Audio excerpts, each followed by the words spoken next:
The task of rebuilding will be as difficult and as challenging as any we've ever faced. Our homes, our businesses, our way of life have been devastated. The level of damage she experienced here is not a restoration. Quite frankly, it's a rebuild. On this edition, Lake Charles comes together to start the rebuilding process and make it through the storms.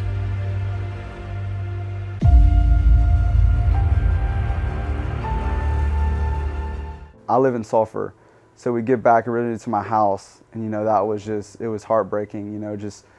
Luckily my neighborhood didn't have a ton of trees, but just on our way there, just so many big old trees, just like in the middle of people's homes, houses that just totally crushed down to the ground, cars that were smashed, and but even though I live in Sulphur, I feel like a lot of what I do is in Lake Charles, so I was very curious to see what's going on in that city.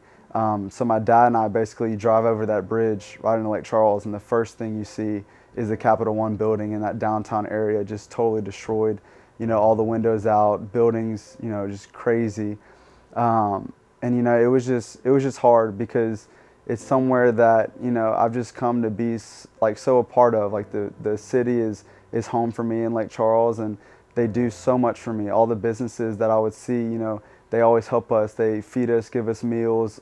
They're there for our fundraisers. They help, our baseball program, things like that. And it was just tough, and luckily we had a group of guys and girls that, were on the baseball and softball team and some other teams as well. And, we would just go from house to house every day, it seemed like. We'd wake up early in the morning, we'd get there, just a quick breakfast, get there, and just go to different people's homes. And you met, all kinds of people. You'd see just families that were kind of, just starting to be a family, and it'd be their first home, or something like that. And it was just heartbreaking seeing them struggle, and they were going through such a hard time. But I think what kept us going was, we'd show up, and it's like just in what we did for them, it made their day. They were just blessed to have someone pick up leaves in their yard or move limbs to the road and stuff like that. So that definitely helped, and it was just great just seeing people, have some kind of joy and knowing that they're not alone and that we really are a community, and that's what the city's all about, just being strong together. And but yeah, we saw some crazy things. When did you guys decide to do this? Pretty much right away. Whenever we got back, it was kind of like people were like, "Hey, who's in town? Who's in town? Is anyone back already? If so, there's a lot of people that need help, and if you could, we can meet up. I know it's hard to travel, hard with gas, but if you have the ability to, we like to start, pretty much right away helping people." You guys went before your coaches even decided to. You guys took it upon yourselves. What makes you drive to do that? What makes you want to help? Because a lot of people would have said, I just got to worry about my own stuff. What made you want to help out? I think the biggest thing was just the fact that they've been so helpful to us always. Like, it seems like since I was a child, all these places in Lake Charles and all these families, are people that have something to do that helps us. So it was almost natural, like we wanted to help out. As soon as we realized, wait, there's some people that really need it, and are less fortunate than us, it just felt right to do it. It almost felt wrong to stay at home and pick up your own yard when you knew that all these other people out there didn't have help and that they were on their own to do the stuff by themselves. I started a organization called Southwest Louisiana Disaster Relief, and it started after Hurricane Laura, after I'd got back and saw such a huge need for people that were starving, that had nothing. And it took probably a week before we realized we got to get this thing legal, because we probably shouldn't be doing just a whole disaster relief without putting some kind of name on it. So that's what we did. I got with a lady named Paige Vidgerin, and she really helped me out, and we started disaster relief. So you come back in, you see the devastation, and the very first thing you think is, I got to help, or is the very first thing, I got to look at my house? I mean, there's 1,000 things. How do you choose a priority? Well, the first thing was I have two children, and my children were with each of their moms. I have two separate moms, and I reached out to them and I said, hey, I'm going to your house. I want to find out, make sure your house is okay. And that was the first thing I did, is I tried to get to both of their houses. And establish everything there, helped clean out that early that morning. Did that, and then headed to my house to go check out my house, and couldn't get to my house because the trees were down and blocking the roadways and everything else. And so that's when I just made a post on Facebook that I was looking to try and find a barbecue pit big enough to start cooking, because I knew that there was going to be a huge need for that, and that's what we did. When push comes to shove, we all kind of resort to what we know. Yes. You know how to feed people, so Correct. that is immediately where your programming took you then. Right. All right. Right. So did you find a pit? Well, I made a post, got a call from a guy that was in San Antonio, and he told me, hey, shoot to my house. If you could get to my house, you can get it. Never met the guy in my life. And he blessed me with being able to go, Mr. Tommy Senegal, to go run and grab his pit. And it was underneath an awning that was knocked down and everything else, and we were able to pull it off and brought it to Nina P's, which was the first restaurant after I asked if anybody had anything that they'd like to bring, throw on a pit to help me cook, do that. And Miss Paulina with Nina P's told me where the keys to her restaurant was and said, set up shop, the whole restaurant's yours. And that's what we did. It was that first day. You were feeding people that first day. Within hours, yeah. It was. I actually went to Stein's. Stein's was just opening back up, and got some charcoal from Jeremy Stein, and was able to get in there and literally threw meat on the pit as fast as we could. It was still pouring raining outside, and I was by myself. There was nobody with me. I was by myself with a barbecue pit and food from Paulina, and started cooking. About an hour into cooking, Jeremy Stein actually showed up and checked on me, see if everything was good, and made a little post. And we turned around and there was 30, 40 people in line. And it was, they didn't know if we were selling, what we were there for. They just knew they were hungry, and we were the only option they had. The most spectacular thing was that first day, you know, when Jeremy and I turned around and you see 30 people with this, the look on their face wasn't happiness or, you know, anything. They weren't happy to be in line. They just lost everything. Or they were police. They didn't have anything to eat. You know, they had been working throughout the entire storm. They may have had something to eat, they throw in a microwave at the shop, but they didn't have a nice barbecue meal or just whatever it was. And you turn around and there's doctors. Next thing you know, there's attorneys. Everybody in Lake Charles was equal at that time. That's right. Don't matter how much money you had, your food was spoiling, and it was spoiling fast. And that was the most humbling thing. It wasn't the homeless people. People were a little bit, you know, shy to get out of their vehicle and come up and get a meal for free. And eventually we saw real quick that we couldn't do this for free forever. You know, we had to buy food to come in, and so we put a little tip jar out to buy food. $500, $600 a day. We'd go to Sam's and we'd buy big cans of green beans. And actually Sam's, my buddy Dylan over at Sam's partnered with us, and he was giving us free access to get in Sam's early, because Sam's line was, you know, miles long to get in there to buy whatever you could be when they opened, and we would get in before because they knew what we were doing. So, I mean, you think it's so tough to find food. We'll try to find styrofoam plates too to put everything in. Try to find cutlery, soft drinks, water. It was everything. And you literally got a 5-course meal when you came to Nina P's every day for probably almost 3 months for free. It was crazy.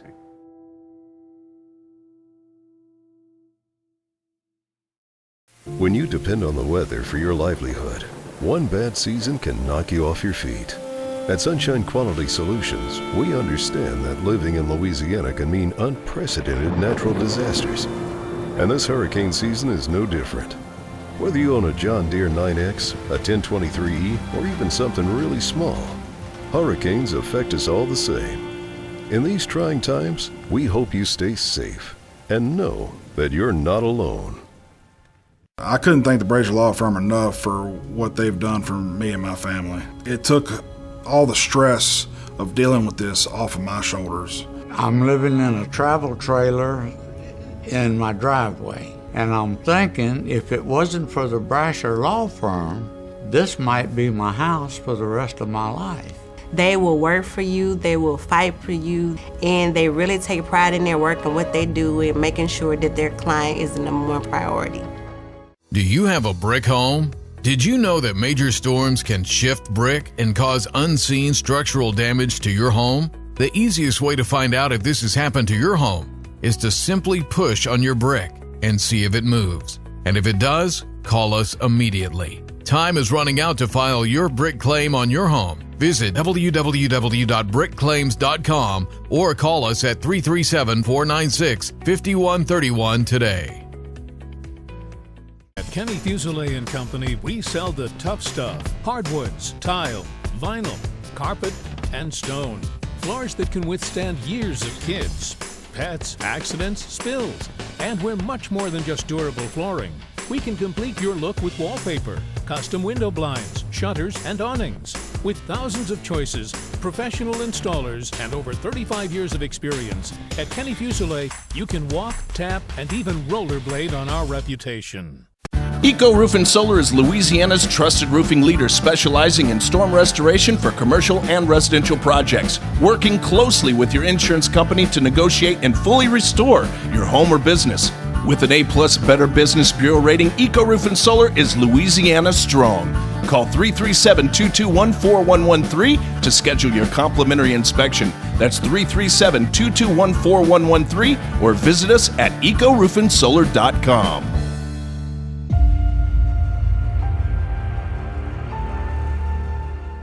How frustrating was it for the news media to basically take a snapshot of this and then move on to the next picture in the album? It was enormously frustrating, but also in a weird way, I kind of get it, because it is a really bizarre and peculiar time right now on a national level. And there's a lot out there that's eating everyone's attention. The funny thing is, had we completely screwed up the aftermath, had local agencies been involved in infighting, and had we had mass casualties, and had people not been given the rescue that they deserved and needed, and had there been mass looting and I mean, items like that, I think the weird thing is the media would have stayed. If we had done an absolutely terrible job and completely dropped the ball in the aftermath of disasters, the media probably would have stayed. So in a weird way, perhaps it's some type of odd compliment that the national media left after a couple days, because it wasn't an interesting story anymore. When you were preparing, was there an aspect that you thought was going to be super challenging that actually ended up being pretty easy? I was very pleased with the amount of manpower and resources that came in immediately after the disaster without having to ask for it. State agencies, federal agencies showed up en masse, boots on the ground. We didn't have to ask where was FEMA. We didn't have to ask where was the State Fire Marshal, where was the National Guard. They were here. They were here without us asking for it. And that was appreciated. You could drive around town every day, and every day you could actually see the progress that was being made. It was really interesting and impressive. I guess it was to give you some hope that every day you could tell a difference in how much work was being done. And just the flood of people that rushed in here so quick was, it was very impressive. But as far as our clients started calling us, I mean, we're also blessed. A lot of our clients are also family, friends, and people we've always known. And so a lot of them we were calling, just checking on each other after the storm anyway. As far as specific to work, it was as people were starting to get back, and just being overwhelmed. And you got 2 or 3 kids, you've got your home, which is your largest investment, and it's gone, or it's uninhabitable. And so that was a lot of the first phone calls.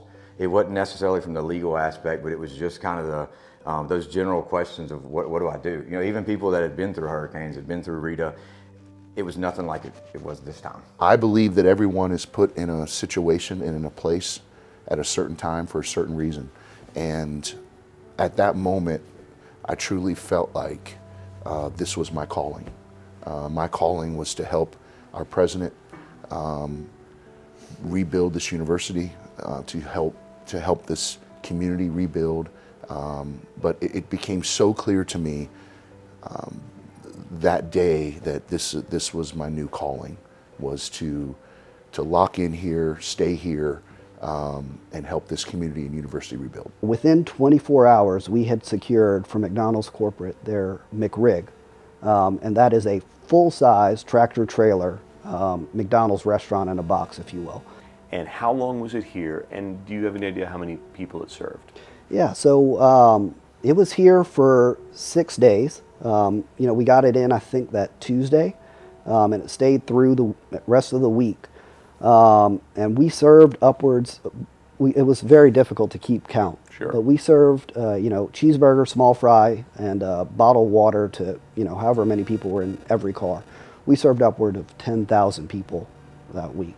I'm still, to this day, running into people who, were just so thankful and grateful that that small thing was there and available to them. And it was unreal how packed and, around the parking lot, the number of people were there just trying to get something done with their homes. And, it's difficult when there's no cold water. In that kind of heat, obviously nobody has power other than what they're running off generators. So to have just that small, almost bit of home, made a massive small difference. fry. That's it. That makes you feel normal. How were you able to take cash payments and things? So we didn't.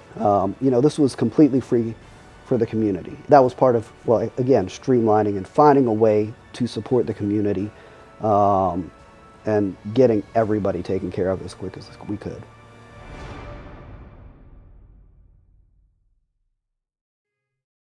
Eco Roof and Solar is Louisiana's trusted roofing leader specializing in storm restoration for commercial and residential projects, working closely with your insurance company to negotiate and fully restore your home or business. With an A+ Better Business Bureau rating, Eco Roof and Solar is Louisiana strong. Call 337-221-4113 to schedule your complimentary inspection. That's 337-221-4113 or visit us at ecoroofandsolar.com. At Kenny Fuselier and Company, we sell the tough stuff: hardwoods, tile, vinyl, carpet, and stone. Floors that can withstand years of kids, pets, accidents, spills. And we're much more than just durable flooring. We can complete your look with wallpaper, custom window blinds, shutters, and awnings. With thousands of choices, professional installers, and over 35 years of experience, at Kenny Fuselier, you can walk, tap, and even rollerblade on our reputation. Do you have a brick home? Did you know that major storms can shift brick and cause unseen structural damage to your home? The easiest way to find out if this has happened to your home is to simply push on your brick and see if it moves. And if it does, call us immediately. Time is running out to file your brick claim on your home. Visit www.brickclaims.com or call us at 337-496-5131 today. I couldn't thank the Brazier Law Firm enough for what they've done for me and my family. It took all the stress of dealing with this off of my shoulders. I'm living in a travel trailer in my driveway, and I'm thinking if it wasn't for the Brazier Law Firm, this might be my house for the rest of my life. They will work for you, they will fight for you, and they really take pride in their work and what they do and making sure that their client is the number one priority. When you depend on the weather for your livelihood, one bad season can knock you off your feet. At Sunshine Quality Solutions, we understand that living in Louisiana can mean unprecedented natural disasters. And this hurricane season is no different. Whether you own a John Deere 9X, a 1023E, or even something really small, hurricanes affect us all the same. In these trying times, we hope you stay safe and know that you're not alone.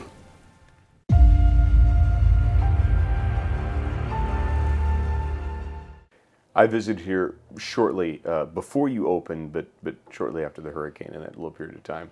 You had turned this into a compound.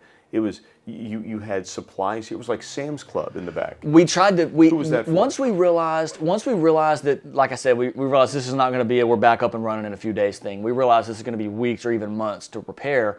We made a kind of a mental transition of we're going to operate our business as a food pantry, supplies, warehouse, like a Sam's Club. for our staff, because there was our family that was there, that was our family and our close friends, that was about 30 people. We have 125 employees roughly at that time. I think we had 125 employees. They all have families, so we figured that's 500 people that we can be that we feel directly responsible for, and that we can be a direct impact on their ability to get back home and start rebuilding. The outpouring of giving was phenomenal. Once people found out we were doing that, other local businesses, individuals who had family out of town, other Toyota dealerships on the Gulf Coast were sent, they just called and said, we're sending a trailer, is somebody there? And I would say, what's in the trailer? And they would say, everything, just whatever, everything you need. And if you need us to stop and get anything, tell us what. So we would make lists if we need this, and they would leave New Orleans or leave Baton Rouge or wherever, drive west towards us, picking up stuff along the way, and then just drop it off and then go home. Because there's a real camaraderie. In our business, there's a lot of competition. You know, there's just a lot of competition amongst dealerships. It's just the way it is. But there's also some camaraderie, because you realize your competition in Lafayette and in Baton Rouge and in New Orleans and in Beaumont, we all live on the Gulf Coast, we all live in the hurricane country, and we all have the understanding that if it's not coming to me, it's going to my buddy, you know? And so whenever they would have flooding in their area, or they would have a hurricane in their area, we would always try to do what we could to help out. We would always go down there and cook while they were cleaning, or send supplies or whatever. And so it was very humbling to see that the other way, where when we had this disaster, they would just call already on the way. You know, like they would just say, we're on our way. We have a Tundra full of stuff and a trailer full of stuff and 5 people that are coming to work for the day. So it was humbling to just see the outpouring of giving and of labor that people were willing to give to help us and our people. It was just give this to whoever needs it. We're bringing this stuff, just give it to whoever needs it. So it was inspiring to see that. Shortly after the storm, I had seen Michael Boyer. He was feeding hundreds of people a day, and he was doing it with a small group of people. First it was himself, and he was just going to get rid of some of the food that was going to spoil.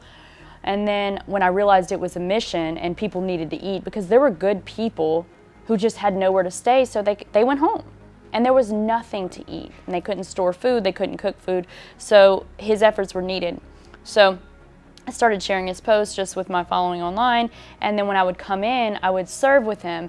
And I'm in the restaurant industry, so there would be those times where I'm like, how much meat is going on the grill, you know? And they're like, just doing it, you know? And I'm like, count the people. And so I started counting, and I realized we're feeding 4,000 people a day.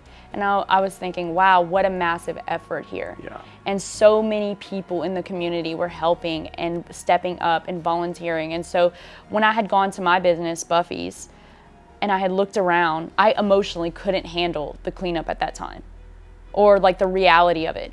You had put your whole life into something, or years of your life into something, and it's gone. After this project, I was looking for other ways to give back, because the community was still in need.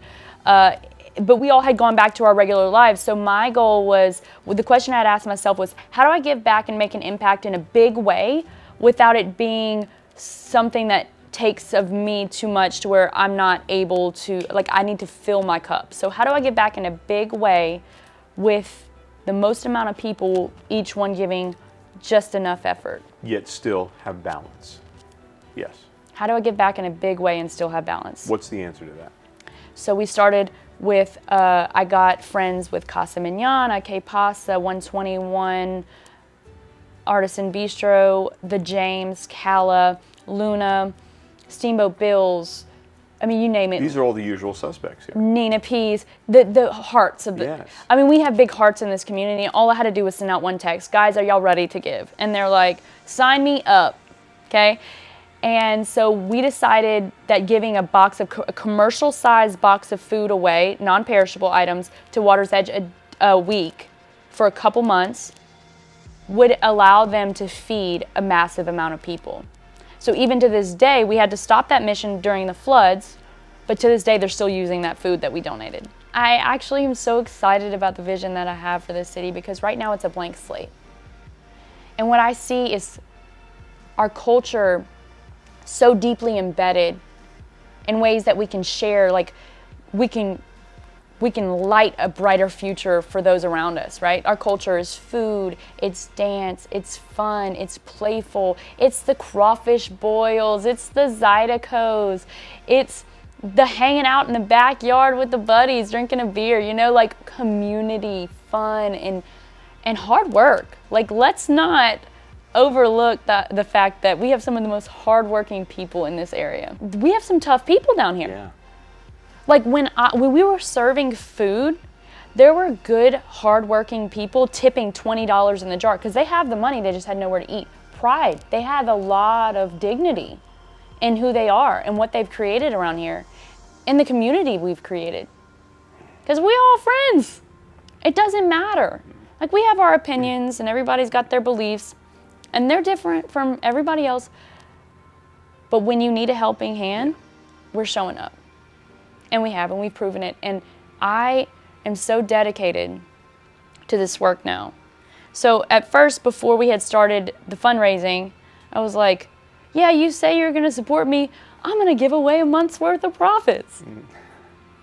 Because I just didn't wanna wait, right? I'm a lone wolf. Yeah. I'm gonna do it myself. Well, you're a reforming lone wolf. Exactly, yeah. In remission. I mean, right. I'm healing here. You're becoming part of the pack now. A lion's pack. We want to give because we see. We see who are hurting and we see their needs. And we want to make them feel like somebody cares. Because no one wants to be left out in the dark through the devastating year that we've had. It's unbelievable. And so I am sold out on the idea. There is nowhere I would rather be during 4 natural disasters in 1 year than Southwest Louisiana. Because the people here are unlike anyone else.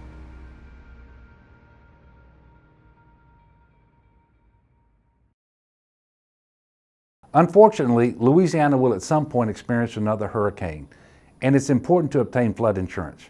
Remember, homeowners or renters insurance policies will not cover flood damage from a hurricane. Obtaining or maintaining flood insurance is an essential part of personal preparedness. It ensures you can recover quickly after a hurricane or flood. For more information, visit floodsmart.gov. You can search for an agent on our Louisiana Department of Insurance website. Tell me how the day unfolds, traffic fast or traffic slow, the feeling is so fine, I gotta say. You're everywhere, got you everywhere, everywhere I roam. You're everywhere, got you everywhere, everywhere I go, everywhere I go.